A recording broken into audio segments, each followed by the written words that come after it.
serving up a warm dish of the Triad's culinary fare, here's your weekly helping of food, news, and views. This is the man who ate the town.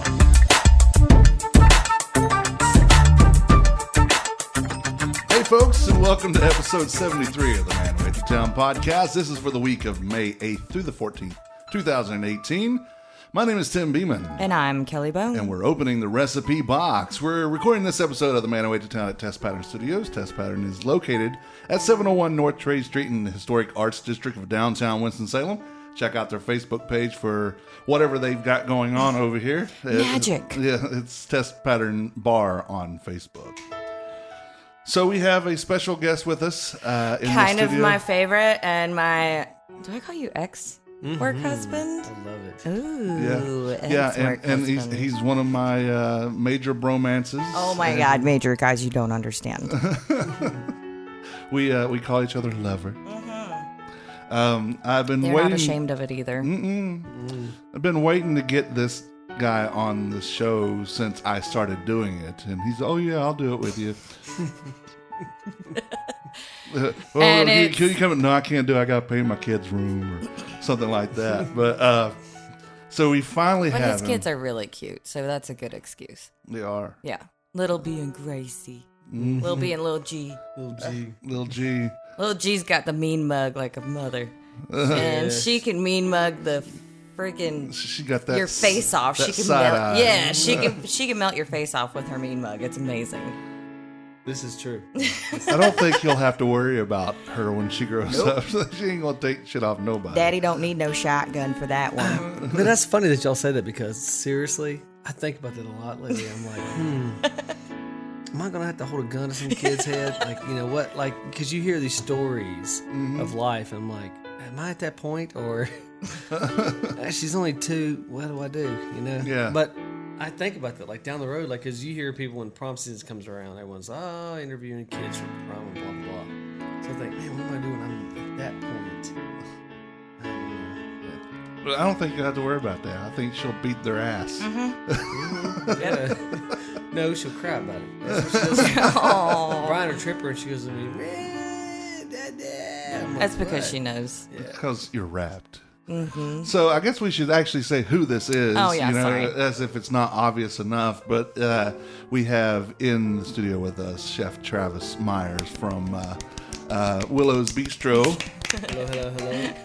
Hello. So what's going on with Chef Travis? I know you've been working a lot. Understatement. Got new folk in the restaurant. We are definitely building a new environment. We have new staff. Restaurants are always forever turning over. I mean, it's always, you want better for your staff. They're going here, they're going there, they're doing this and that. And then you just have the restaurant, the run amok, just go from one restaurant to another restaurant. So it's a continuous training ground. I mean, it's all we do is train. So we've been very fortunate to have the same kitchen staff for a while. So these guys are my dear friends, and soon they're culinary ninjas now. Soon they will be their own master. Yeah. And they're doing good. So and then now we got a whole new group of people we're training. We got 2 Langfords, they're cousins, and when I work the middle, I hear them laugh. They laugh exactly the same. It's like in stereo. I've heard they're doing really good, though. They are. David and Tanner are doing great. Yeah. Tanner does some of our desserts, too. And, it's, they're passionate, but when one talks, the other talks, and I'll, like, look to my left, which is Tanner, and I'll be like, David, do you have this?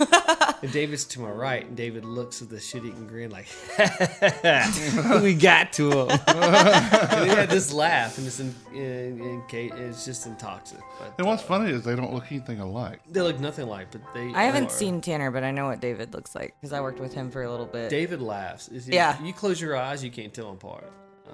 I remember whenever they would all get each other going, and he would. Yeah, Yeah, and he'd that's be how it is laughing. with his laugh. I mean, both of them are that way. Can you imagine them both with your left ear, right ear? Stereo. It's in stereo. But no, that's good. So we pretty much developed our culture at Willows, and now we're just the longest time we really had strong kitchen staff. We were just trying to get the wait staff up where it needs to be, and now it's the it's flipped. So now we're training the kitchen staff, and it's obviously the worst time of the year because it's the busiest. Yeah. We're going into Mother's Day and Wake Forest graduation, and everyone else's graduation. One of them state, Sam College, all the good people. But Piedmont International. Yeah, exactly. But it's happening every day. Every day we get stronger. We got this one guy that everyone in town knows. His name is Frenchie. He is French. He has an accent. He's great. He's been a huge plus to the team. We got a new sous chef recommended by Kelly. Paris is a stallion. He's on his own. He's out there with the wind blowing through his beard. He's good. And every day it's a challenge because he's not used to working in our environment, but he's getting better. He's learning it. He's building his, it's all about building the culture. So we got to build the culture of the restaurant, and he's part of that. So it's turned out pretty good. Well, I mean, I think whenever I talk about Willows, it's always about the passion that is there. You're going to learn stuff that no other place is going to teach you, like how not to throw anything away until it is completely done being used, how to make broth from scratch, how to make au jus, how to make whatever, but it's the passion that's there. You get to meet the farmers personally whenever they come in. You get to see the produce, you get to see the product, you get to have that relationship, and that I think is what, when I knew he was low staff, that's what I would tell people. I'm like, this is a great place to work. You don't understand. You're learning stuff that no one else is going to learn. There's not another restaurant doing what Travis does. I think people are intimidated because this first day he's like, I'm not going to work. He was thinking I was going to leave. A lot of chefs just come in and check out, and they hand you their clipboard. Oh, here's the schedule. Here's this. Take care of all that. But I'm not that way because I can't let my staff down. I can't. The front of house, back of house, I can't let nobody down. That's my weakness. So I need to make sure that thing's done right. I don't have to be there to make sure it's done right. You hire good people, let them do their job. But it is. He was very nervous his first day. He was like, Maybe I talked it up a little bit too much. He was just very nervous. He wanted to, and he's getting better. But I'm like, I put my shoes on the same way everybody else does, Backwards. But backwards. Well, if you're Gracie, you put the right foot on the left foot, and the hell with it. You just go with it. Well, today when I put my son, when he put a shirt on because he wanted to go outside, because you must have clothes on to go outside. I don't know why that's a norm, but it is. Usually kids just want to be naked. Yeah. And he put a shirt on backwards, and he's like, I said, son, you got your shirt on backwards. And he was like, I know. I don't care. He's like, so it looks good or something. I don't know. He just kept going. But Fashion statement. Right. But we're not, we put our shoes on the same way at Willows. I mean, we flip burgers. We make salads. We do everything every other restaurant does. So, we just sometimes make the food look really good. That's one thing about Willows, though, under the guidance of Chef Travis Myers, is every plate that comes out of there is photo worthy. He has his special chef's tweezers that Will makes fun of me for. Yeah, it's tweezer time. Everybody makes fun of me. Yeah, everybody. But when it's tweezer time, it's going to be beautiful food. Yeah. At least I want my pinky out. That's true. And with me, though, being as one of the things that I do is I take a lot of food pictures, it's good for me that it comes out already ready to be. Yeah. It's ready for its close-up because it's already been pieced over and it's been gone over meticulously. It goes through 3 checks. It goes at the first station that finishes it off, or gets part of it finished. Then it goes to the other stations, and then the final person is the final hand, and that's Travis. Yeah. So we have. I've been cooking a lot lately. I know how to cook now. I never said you didn't know how to cook. No, you didn't. But I questioned myself. Well, I just knew you didn't like being on the line. I do. No, I love being on line cooking, and that's what.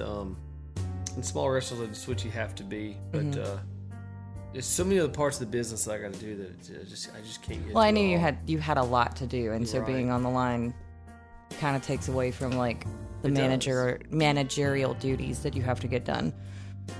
I know. But sometimes you got to just could have done. Yeah. So I know this, and Kelly knows this, but or maybe our listeners don't. What is Travis's background? What got you into food to begin with, and what did you do training wise to become the wonder boy that you are? Wonder boy, yeah. No, I've always done hospitality. I've always been in the hospitality industry. My mom told me when I was a kid that if you didn't like what I'm dressing you in, son, you got to go work for yourself and buy your own clothes. So then I started at the Gap. That sounds so bad. But they taught me. I started when I was young. I was 18 in here in Haynes Mall, and they really taught me how to be a manager. And it really developed my culture. And there's a friend of mine that was out there. He's very experimental. There's a lot of country folks that are single-minded, and he taught me very quickly to not be single-minded, because I would make comments that I'm not proud of, like, oh, that person's wearing this, or their hair is this, or their tattoos are this, and I'm, looking back at it, I'm embarrassed. But growing up single-minded, when we were young, we didn't know any different, and my mom's always taught me to be very respectful of others. But you didn't know any better. I mean, you go to school, and kids at high school, they just pick on each other so bad. Kids are awful. They're awful. They're the worst culture for each other. I got one of those. He'll be 16 a week from Yeah, but he's not a jerk. No, he's not. No. He's not, but he's got a tough road to climb. Yeah. Because those kids in high school, they're vicious. Yep. They're bad. But anyway, so I grew up, in the mid-'80s in high school and stuff, and I didn't know any better. And just one buddy of mine taught me to be more open-minded and to accept people for who they are. And I taught him to be more understanding of, single-minded idiots like myself. But I did that 10 years. I moved all over the state. I ended up in New York. And I always said I want to have a barbecue restaurant. Ching. And then when I was in New York, someone said, you should go to CIA. And I was like, I don't know. I already had a tutor degree that took me 8 years to get. Both my triplet sisters had achieved their 4-year degrees in the normal time, and I was still on 6 years for my 2-year degree. That's usually how it happens. All right. So what was your degree? Well, that degree from Davis County Community College was like a business administration. Yeah, something. Yeah, they just added it all together. So then, and I barely finished in time. I was in New York, had this typical story, $50 in your pocket. I had no internet access, and my instructor was emailing me like, I needed, instead of taking 3 credit class, I could take a 2 credit class, which was wiring electricity. So I said, well, you know what? I'll take this class. My grandfather taught. He was in charge of the before he passed away. He was in charge of retired. He was in charge of the electrical and all the maintenance at Davis County Community College. So I was like, I'll do this for him. And I learned it, and I went to New York. I had like 1 test to take, and I had like my 3rd email. Like, if you don't answer, you're done. And my instructor was a good friend of mine, and I went to the library. Believe it or not, there's these things called the libraries. Wow. And you can get a card, you can get internet access. So I got internet access for free, and I passed my test because it gave me all the answers. So I guess my first degree really wasn't official.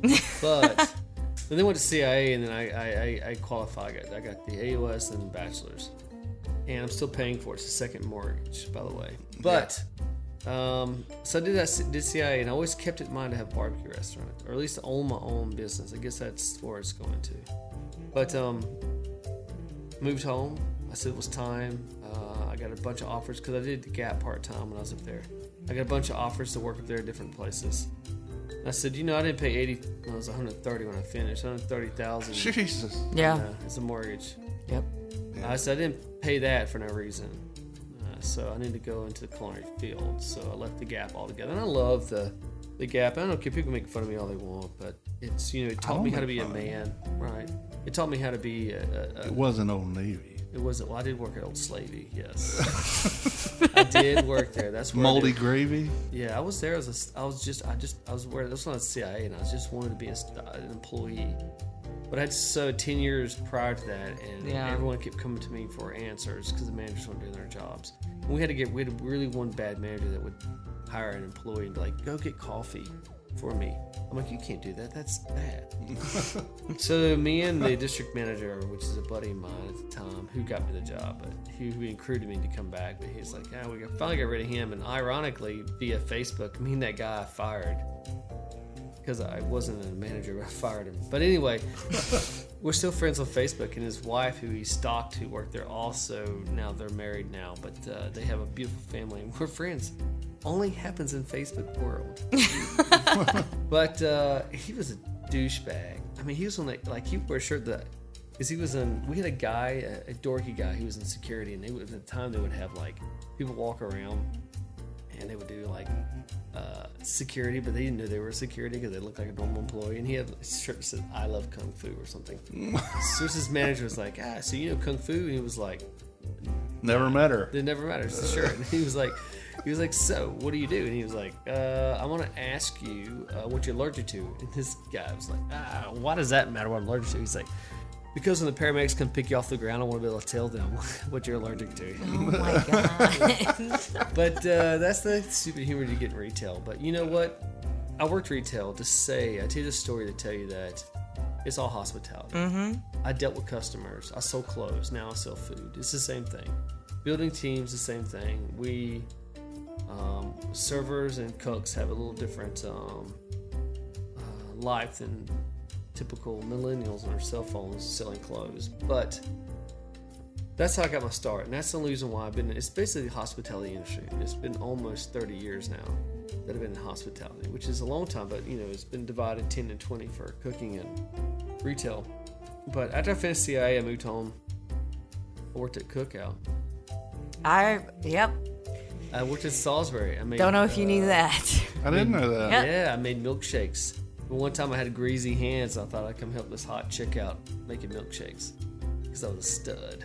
Of course you were. Yeah, and you still are. I still are. And I did 2 Butterfinger milkshakes, which notoriously break the bottom of the milkshakes. If you get a milkshake with 2 cups, it's because they already broke the bottoms and put another cup in there. Anyway, Butterfinger is the worst one to make, so I'm making it because you have to crush that up.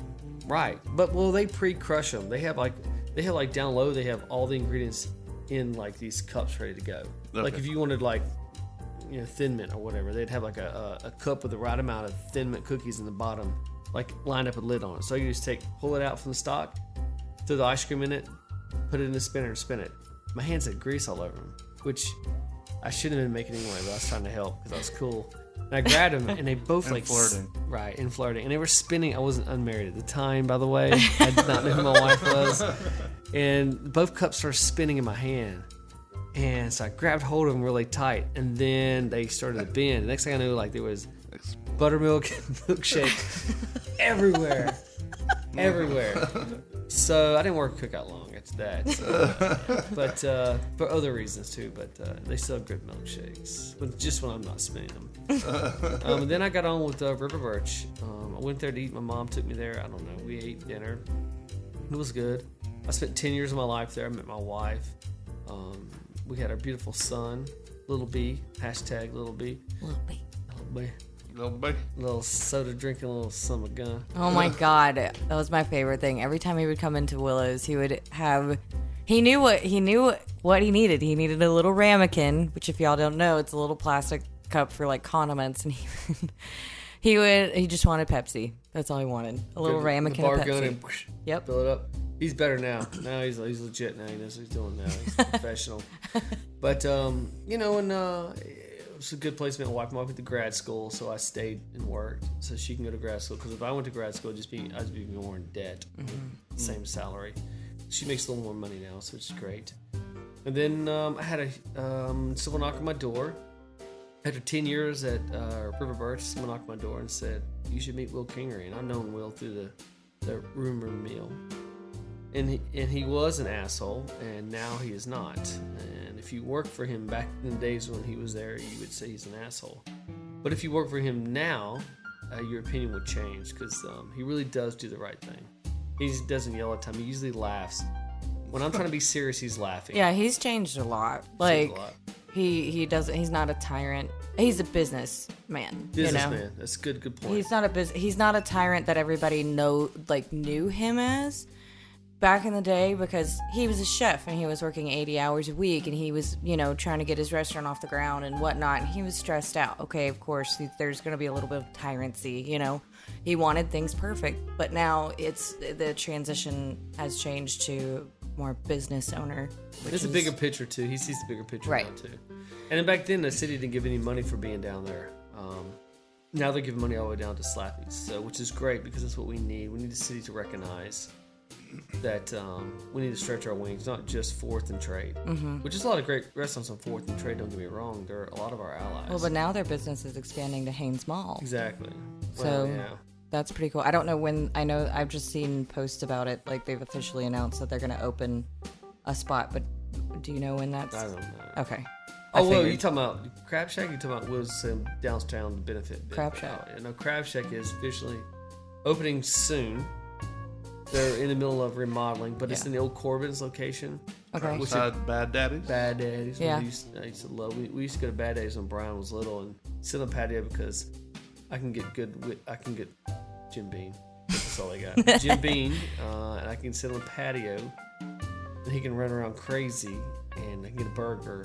So I love those guys at Bad Daddy's. But we're opening up right next to them, and it's the old Corbin's location, which is before I was in Culinary, I worked at the Gap up there in the Haynes Mall. I'd go down there and get a beer and wings. I love Corbin's, the bar. So they're not changing much of it. They're gonna do a little bit of updating. The bar is gonna stay the same. The bar top. That way that you have 4 top of people talking in business. They can stand in front of each other instead of sitting along the long rail. Yeah. They got some work to do in the kitchen though.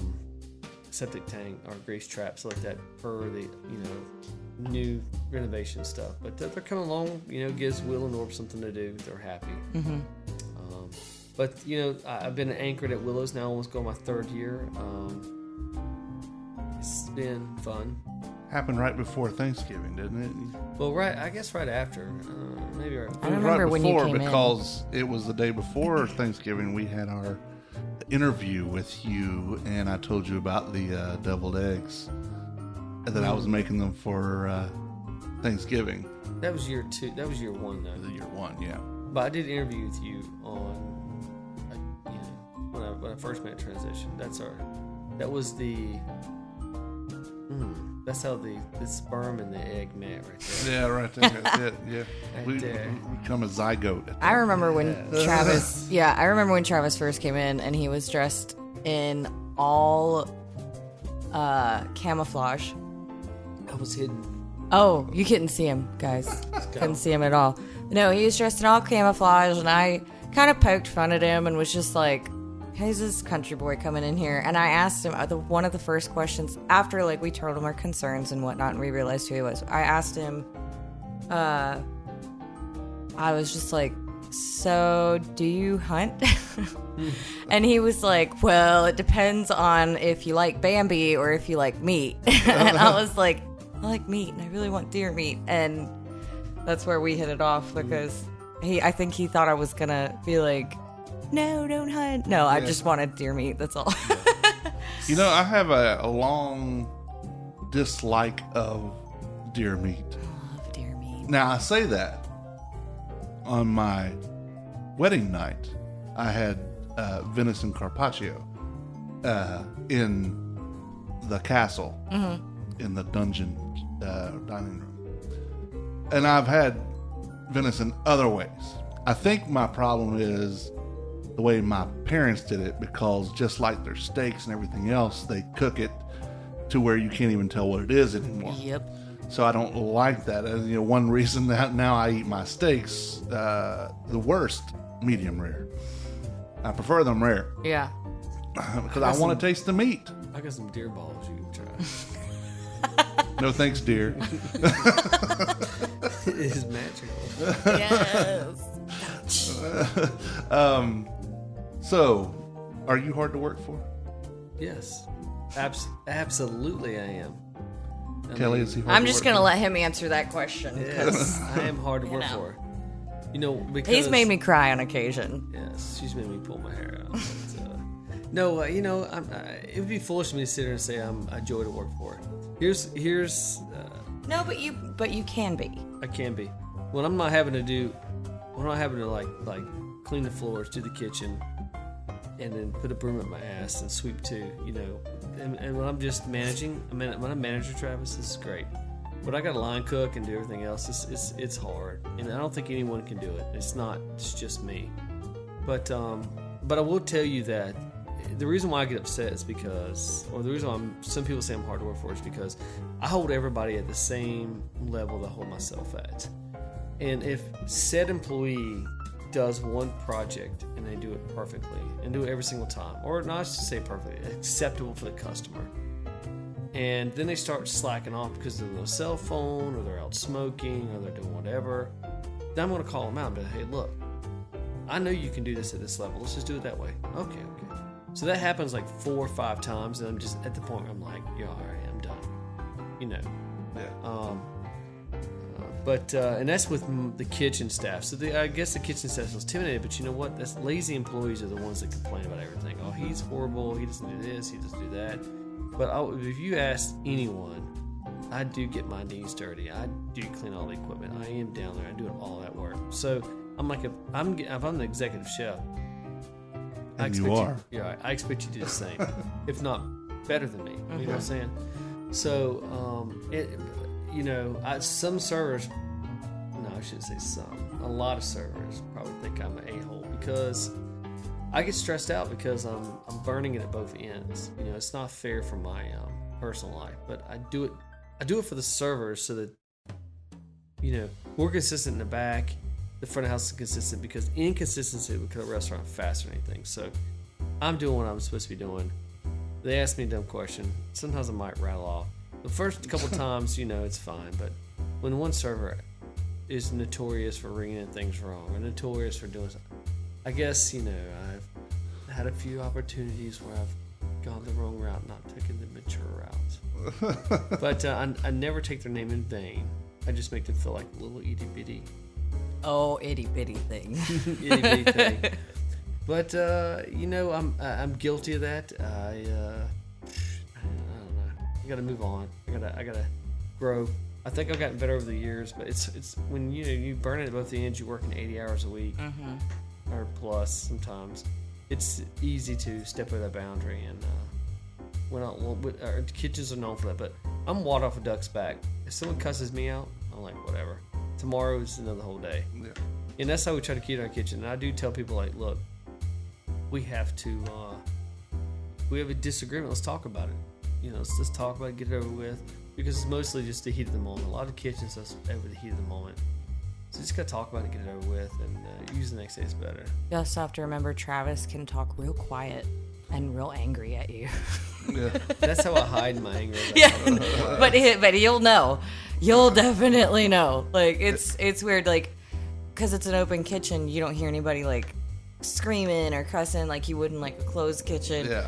It's because Travis talks really quietly and can make you feel about... He does that just in conversation, too, because he'll, like, when I'm there on my regular Saturday night, and he'll come up and talk to me. I can't hear very well anyway. I've stood in front of amplifiers for a long time. And he's talking to me, and I'm just nodding and smiling. And I ask Stephanie, I'm like, what did he just say? And she'll tell me. That's why when he starts telling me the things that are in these dishes, I'm hoping she's listening too. Oh, yeah. She's always writing them down. Yeah. I see her all the time. Yeah. Just so you know, if I don't, it's not that I don't want to, it's that I have no clue what you said, and you don't have time for me to sit there continuously asking what was in this again, because that's not right for you, and it's not right for me. Yeah, but it's not right for either one of us to spend that time doing that.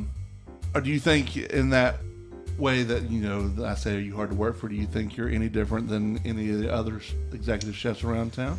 No, I mean, I've heard worse horror stories, but I think we all have. You know, to pin me as a bad person to work for is a bad. No, I didn't say a bad thing to work for. I said, are you hard to work for? Yeah, I think being hard to work for is an okay thing, because that usually means, as you just said, that you expect equal responsibility. Right. Well, and if the people are too lazy and don't understand what the expectations are, then they obviously don't understand where his standards are. Yeah. His standards are here, and he wants yours to be even higher than his. Yeah. Right, but with that said, I do have a high expectation. That's not to say we're prima donnas. This is to say I have a lot of families that are involved. I got like 4 or 5 line cooks that they all have kids, and if we don't meet that standard, they don't. If we start to be less in sales, and I can't pay them to be there, and they lose money, they got to go somewhere else. Some servers have kids, some servers just rely on our job 100%, and they don't understand. Like, look, I need you to be at your top of your game, because inconsistency kills the restaurant faster than anything. So it's not that I'm being a dick because I don't like you or I don't want you. No, it's because you care. Yeah, because I care. You're the cancer right now. You're not doing your job. Yeah. And like, if you can't ring in a cheeseburger right, pause. If you can't ring in a cheeseburger right, you shouldn't. I should be waiting at the tables in a restaurant. So a lot of that's training, and it goes back to what I said like in the earlier part of the segment is it's all we are is a training field. We're train. And even if you have a written down training plan and you go through the service, sometimes they miss it, sometimes they don't.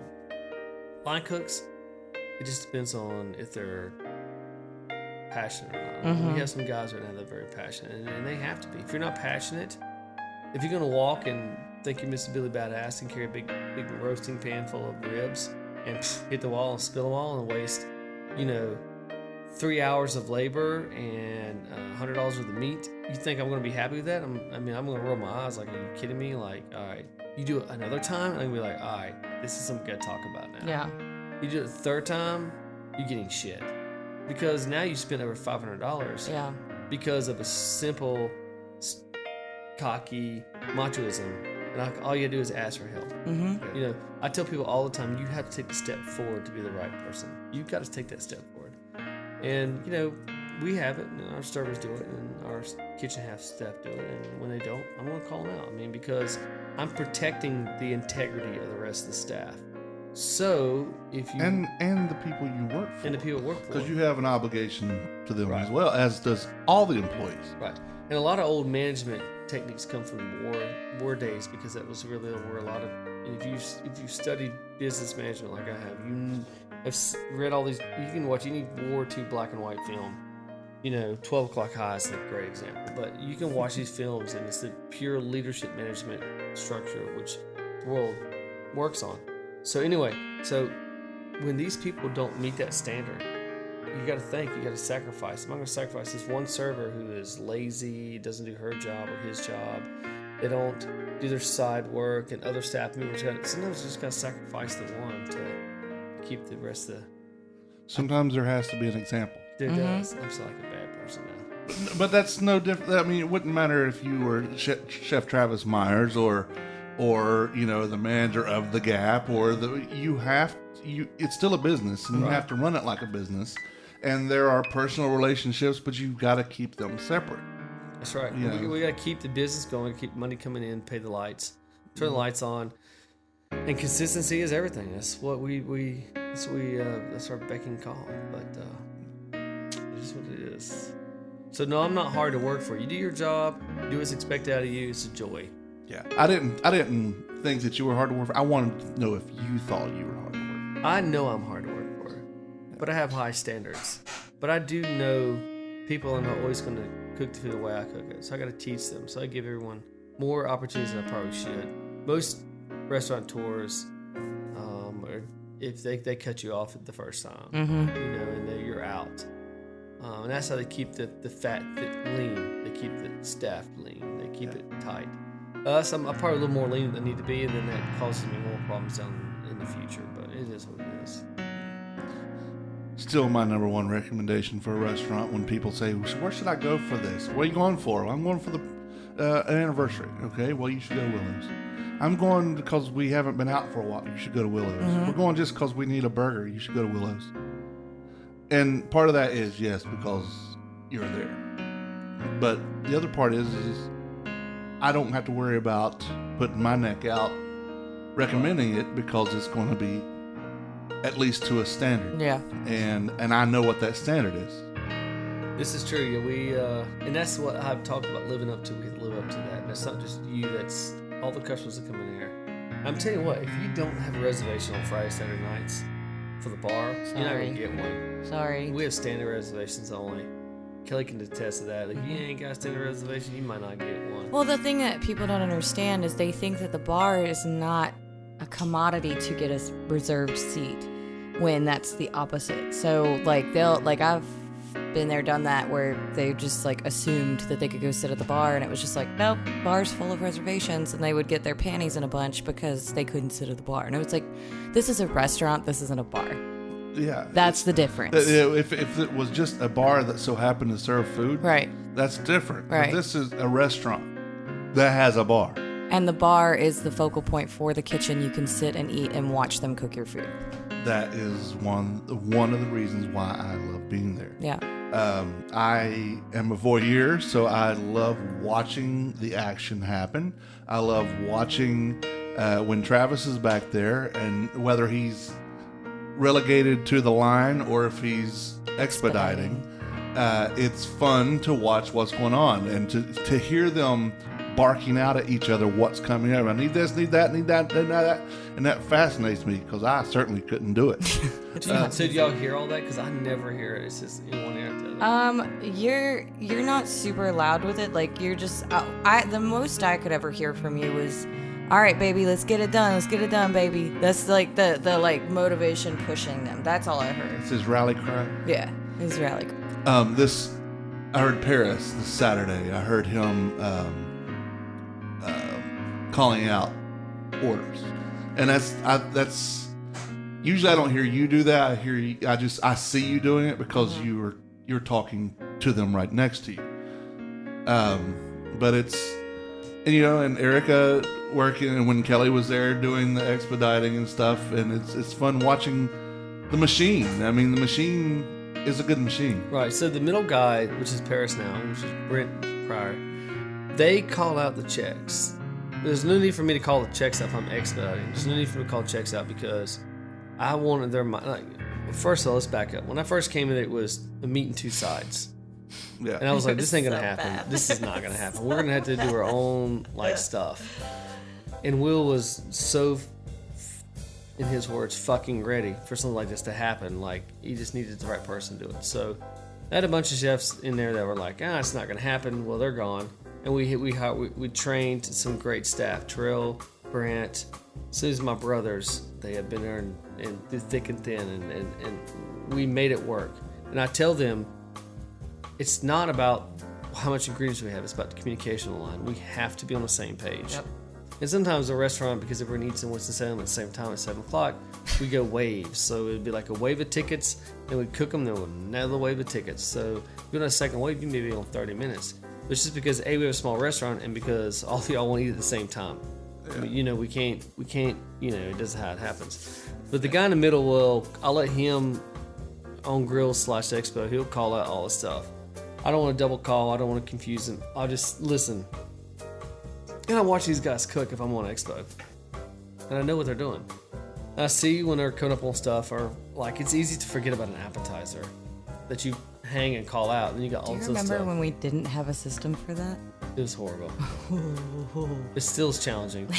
So, but I'll then that's, from when I'm Expo on that side, it's easy for me to remind them, don't forget this app's on 15 minutes. It's pushing it. When I call it out to you, it's pushing it.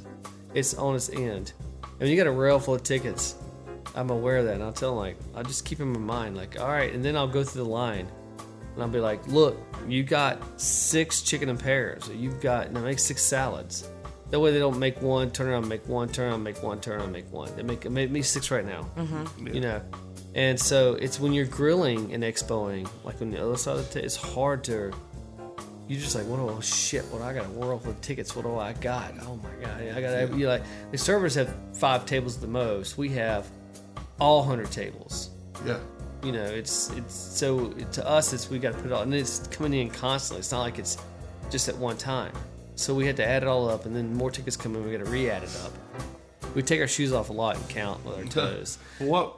This is not any kind of consolation or whatever, but if the listeners would keep this in mind, when we're sitting at the bar, A, we're going to be drinking, but 2, I keep an eye on the ticket line because I don't want to throw mine in there because I'm probably going through something stupid.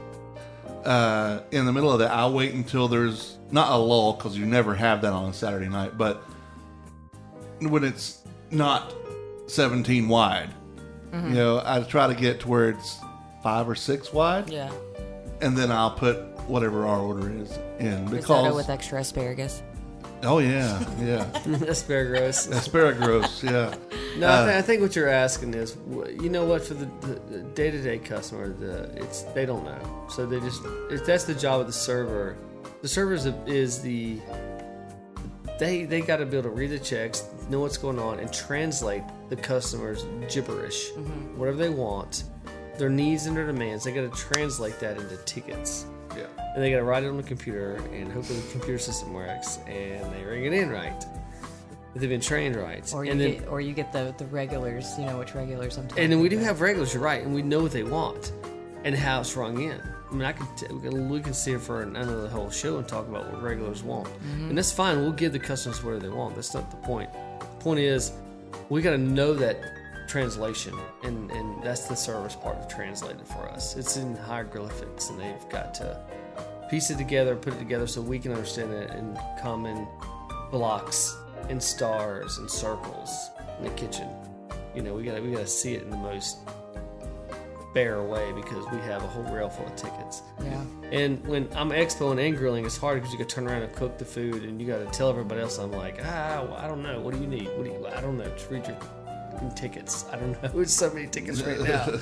But when I'm on the other side, it's easier because I can compile it. Like, look, you should have 6 burgers working. You should have 6 chickens working. You got your tunas down the road. Don't worry about them. I need these chip app right now.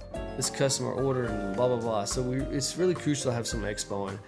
Not just someone knows. Someone's got to know what they're doing. They got to know the dynamics of the restaurant. So that's what you see me doing Friday, Saturday nights. During the week, I might be on the line cooking. During lunch, I might be on the line cooking. And it's slower. It's all at once. It's easier. But, man, sometimes it's just tiresome. Yeah, I bet. I mean, I only cook 3 days a week, and that's one meal. And I'm like, whew, I got to go sit down. Yeah. And it's not really, it's really for the customer. I would say if I had to plug one comment for the customers, I would say be more flexible on your time that you eat. Right. You don't have to eat all at 7 o'clock. You know, be like 6:30, or what about 7:15? Or if you have something to go to prior, Right. like a play, don't make your reservation for an hour before and then come in late. Right. We can't get the food out that fast. Don't come in late. Yeah, just and call. But that's a huge scope of people to brainwash. So we try to deal with people's issues as they come up when forgotten reservations and blah blah blah blah. It's part of the business. Anything new, special coming up? I mean, not that I can think of. We gotta do menu sometime. I was gonna ask when is that gonna happen, but it's spring now. So I don't know. Is it spring? Is that when I gotta do menu? You're just gonna wait till summer now? I think we should just wait till summer. Yeah. No, that's when they get more of their produce in anyway. For the first part of the year, I was struck because 90% of what we buy is local, and like they had nothing. And then we had all those winter storms. Yeah. A lot of the farms got put behind. Just put me behind. And another challenge we have is I'll put all these food on the menu that farmers tell me they're going to have, and then something happens they don't have anymore, then I'm stuck with the menu. I can't do a menu change every other month. I mean, it's the struggle you deal with, and it's the struggle that the farmers deal with too. With they don't know what the weather's going to do. Like what it was going to buy. I mean, right. You're right. Like it's just now started to become what North Carolina spring feels like. Like we're going to have the rain showers. It's going to feel like summer, and then it's going to get cool. But usually we have that in February, March. Well, but this year was a little April. This year was colder. We're a month behind. Yeah. But we're gonna do the menu's coming up real soon. There's some items we're tired of. We've been doing for a long time. There's a lot of ingredients we have that are. You know what? Honestly, people come to Willows for the features. That's what we're known for. Like this past 2 weeks, I've had a lot of stuff that's foraged from the wild. New Appalachia has been bringing us a lot of good stuff. I saw that, yeah. So we got a lot of some Cherokee lettuce that we've been dealing with that a lot of people haven't seen before. So it's that's based on what we're known for. I can't put that on a menu because I change menu every month. So our menu are more consistent items. Our features, you want a badass feature, then you get the feature. That's what you do. Because we're going to put our heart and soul into it. We're going to put our love into it. We're going to give you everything we got on that one. Big question. Are you going to change the chicken sandwich? The fried chicken sandwich? Probably not. It's a franchise item. We have, whether I'm ever at Willows my whole entire life, the fried chicken sandwich, the grilled romaine, which I hated and a lot of people that worked for me hated also. But we made it badass. We just said, if we're going to do something we don't like, we're going to make it badass. No, you did definitely improve it. 100%. And now everyone loves it even more. And it's like a franchise item. So you got the grilled romaine, chicken paired, the tuna pineapple, chicken salad with, we added bacon to it, but bacon makes everything better. So it does. So there's a lot of items that on our menu we're not going to be able to get rid of because they're franchise items, and we have to keep them. The chicken sandwich now, because of Our State magazine, we'll have to keep it. And it's a good sandwich. I mean, we sell a lot of it. So. Yeah. The bacon pimento and the avocado burger. I mean, I don't know. The avocado maybe, but it's just people love avocado and Bring goat that cheese. bacon jam back, though. Bacon jam. Oh, my God. That's why I like Kelly on these. I listen to these podcasts all the time. Kelly's always got the best sayings. Best isms. Bacon jam. If y'all haven't had bacon jam, oh, my God. Oh, my God. Travis makes the best bacon jam. Bacon jam. Bacon jam. It's so good. So you can find Travis at Willows Bistro at 300 South Liberty Street. There in the old train station building. We're touring on 2 buildings behind there. Yeah, they're going to do built parks park. behind it. Yeah, and so you can walk your dog and sit out on the patio and have a beverage. And not see a freaking building that looks like a jail. Yeah, it did look like a jail. It did, didn't it? Yeah. It was like the STEAM Academy. It was terrifying. But thank you for being here, Travis. You're welcome. I'm glad I didn't have to read these reviews. That was great. Yeah, we're gonna skip those. We'll save that for when Maria comes on in a couple of weeks. She was her idea anyway, so we're gonna have her do it. Shokunin update. Josh had a meeting with the city about the restaurant this week. All I know is that he said it looked positive, and I haven't heard outside that. So hopefully that's one more step. Teddy G's on Robin Hood, which I'd never even heard of, is now Bobo's Deli and Grill, and Teddy G's has been there for, they say, 18 years. Wow, I know Teddy's wife worked for me at the Gap. Litza, she worked at Gap Kids. Teddy is an amazing person, but they sold it to his nephew. That's what he did. Yeah, he's probably get ready to get out because they had kids that are. Yeah. When I was working with Litza, man, they are wonderful people, good people. Anyway, yeah, sorry. So it was Soakless. Is that how you say it? TSIOKLS IOLKAS. Soakless Teddy G. It's been in business for 18 years, and Bobo Boboticeris. They're all Greek, so that's all you know. So it's now Bobo's, and they said it's right next to a YMCA, so they wanted to be a little more healthy, but they also wanted it to be like a deli. So instead of just a sandwich shop, so they're just going to have that. Good. I guess. Well, I hope they do good. I do too, and they are located at 3478 Robin Hood Road. I believe that's not up in BFE where we were talking about. Yeah.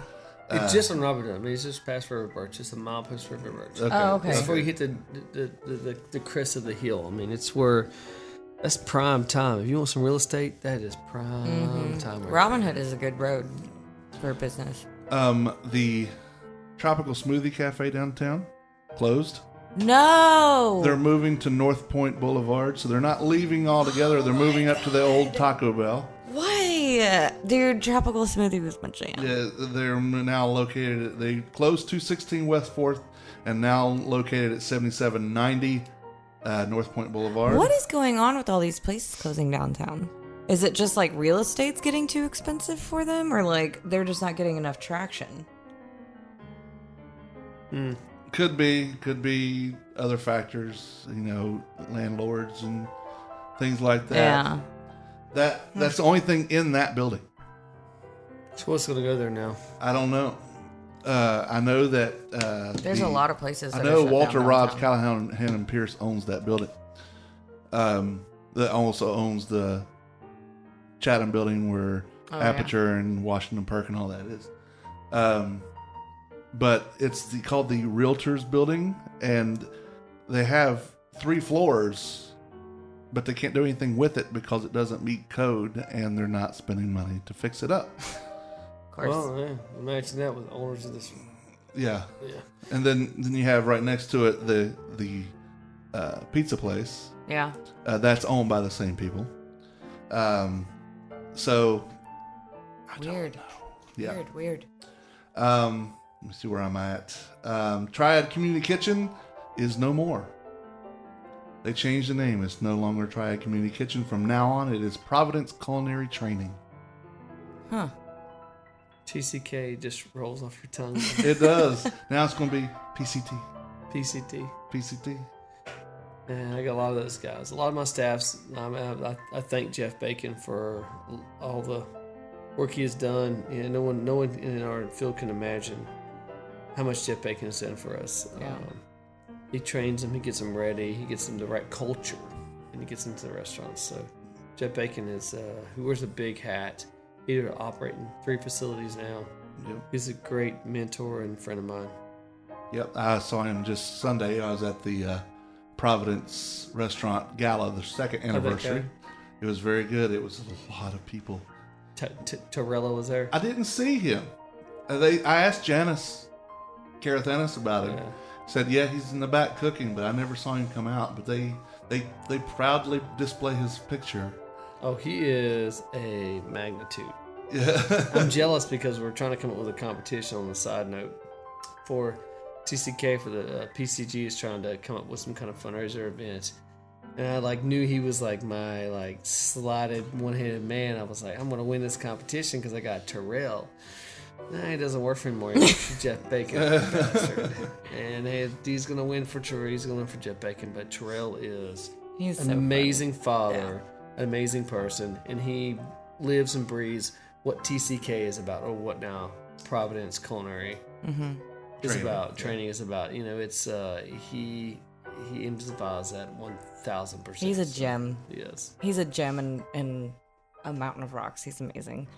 And now the new place I work at, every time I hear, because I have to listen to 80s music, and there's one song, Send Me an Angel. Every time I hear this song, I always think of Terrell because he would, right now.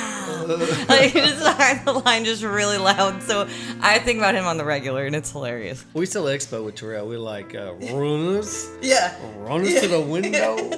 I love Terrell. Anyway, sorry, Tim, to get sidetracked. No, it's okay. It's perfectly fine. So they're now calling themselves Providence Culinary Training. Food holidays for this week. The 8th is National Coconut Cream Pie Day today, and it's also National Have a Coke Day, because on this day in 1886, Coca-Cola was first sold to the public at Jacob's Pharmacy in Atlanta by Dr. Pemberton. Trying to get all them people hyped, though. Yeah. On the 9th, it's National Butterscotch Brownie Day and National Moscato Wine Day. On the 10th is National Shrimp Day. And it's also the day in 1876 Charles Elmer Hires introduced his new drink, root beer, at the Centennial Exposition in Philadelphia. So the very first root beer was Hires, and you can still find it today. The 11th of May is National Mocha Tort Day and Eat What You Want Day, which to me is every day. Yeah. That's what I eat, what I want. As former co-host on another show, Nikki Miller-Cobb would say, I do what I want. Yeah. On the 12th, it is National Nutty Fudge Day. The 13th is Mother's Day, just in case people have forgotten. It's also National Apple Pie Day, National Fruit Cocktail Day, and World Cocktail Day. And it's also International Hummus Day.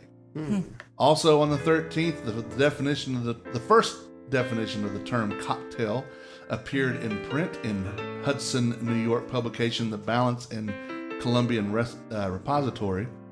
In reply to a reader's question, cocktail is a stimulating liquor composed of spirits of any kind, sugar, water, and bitters. Also on the 13th, Diners Club in 1950 issued the very first ever credit card. On the 14th of May, it is National Buttermilk Biscuit Day, National Dance Like a Chicken Day. Yep. And in get weirder. In 1985, on the 14th, the very first McDonald's restaurant ever in Des Plaines, Illinois, became the very first fast food museum. Huh. And that is your holidays and history for this week. Thanks to James Eagler for compiling that. The Man Who Ate the Town podcast is part of the Less Desirables podcast network. Along with this podcast, you can listen to the Less Desirables, the Beer Dads, Fan Interference and Sipping and See the Art of Drinking. You can listen to all these podcasts and their latest episodes on our network website and directory, tldpodnetwork.com. If you have Amazon Echo or the Echo Dot, you can enable the AnyPod skill and ask Alexa to have AnyPod play The Man Who Ate the Town. We'd also greatly appreciate if you visit our sponsors. Delicio's Italian Restaurant at 301 Brookstown Avenue. Italian food like you're sitting in Naples. More than just spaghetti and lasagna, but we guarantee if that's what you get, you're going to have it better than anywhere else. Rich cream sauces, bright and flavorful red sauces, wine sauces, vodka sauces, seafood, meat, vegetarian, all that you want, they're going to have it for you. Many styles of pasta to choose from and daily specials. They're open 11 a.m. to 9 p.m. Monday through Thursday and 11 a.m. to 10 p.m. on Friday and Saturday. Check them out on Instagram and on Facebook, and their website is delicios.com. And it's delicio. Delicioso. Delicioso. Washington Perkin Provision Company is located at 301 West 4th Street. Wolfie's Custard is there. Best time to get it is now. Yep, absolutely. Larry's Beans Coffee, if you're still wanting hot coffee in the hot weather, but they do make it iced as well. Cold brew. Eggs, milk, and cheese from Homeland Creamery. Condiments are there. Your mustard, your ketchup, your peanut butters, your toothpicks, napkins, plasticware, whatever you want. A wall of beer and wine. Mm-hmm. The Perk has all of those. It's better than a convenience store, but not quite a grocery store. Again, the location is 301 West 4th Street in downtown Winston-Salem. On Facebook, they are Washington Perk. On Instagram, it's Washington Perk WSNC, and on Twitter, it's Washington Perk. The Humblebee Shop is located at 1003 Brookstown Avenue in the West End side of downtown. Visit for cookies, cakes, pies, and other dessert goodies made just for you. Everything is carefully crafted and made 100% from scratch. The Humblebee Shop wants to challenge your perception of scratch made and leave you with an experience you couldn't possibly forget. For more information, follow them on Facebook and visit thehumblebeeshop.co. That's SHOPPE.co. Travis, thank you so much for being here, man. You get to see us in all of our dorkiness. This is what we do. Yeah. We just sit and talk. You listen to us, right? I do listen to you. Yeah. So you get to see how it happens now. The magic. Yeah, and I will have to say before we leave, if you ever see Tim on the street, punch him in the chest because you will hear a horn that he has swallowed a long time ago. That little bee punches every single time he sees Tim. Don't punch me hard because then it will go. Yeah. But I like a little jab. And you hear the horn. Like a little jab, just a poke. Yeah. Poke me in the stomach. Yeah. But thank you for having me. I know I love y'all and I love listening to you. Absolutely. We're so glad you're here. We're so glad you're here in Winston too. I come over just to taste a bit of Travis every Saturday. I plant my seeds. I have something so inappropriate to say, but I'm not. I fuck him. That's what he does. Yes, correct. They're doing it now, guys. I can't. I had to say it. Oh yeah. All right, well, keep an eye on the blog and this podcast to find out more about food news and happenings around town. If you have food news that you want us to know about, whether it's something closing or opening or a menu change or whatever you got, send us an email, tim@themanwhoatethetown.com or kelly@themanwhoatethetown.com. Like us on Facebook. On Twitter, we are man8thetown, and on Instagram, we are man8thetown. My name's Kelly. My name's Tim. And I'm Kelly. I'm Travis. And we're closing the recipe box. Until next time, thank you for reading and thank you for listening. Bon appetit. Ciao. The views and opinions stated by me or any of my guests are solely those of ours and do not necessarily reflect the opinions of our hosting companies, distributors, enemies, friends, or relatives. This podcast is copyrighted and cannot be reproduced or distributed without express written consent of the man who ate the town, that's me, and Such Limited Inc. However, if you ask nicely, we'll probably let you.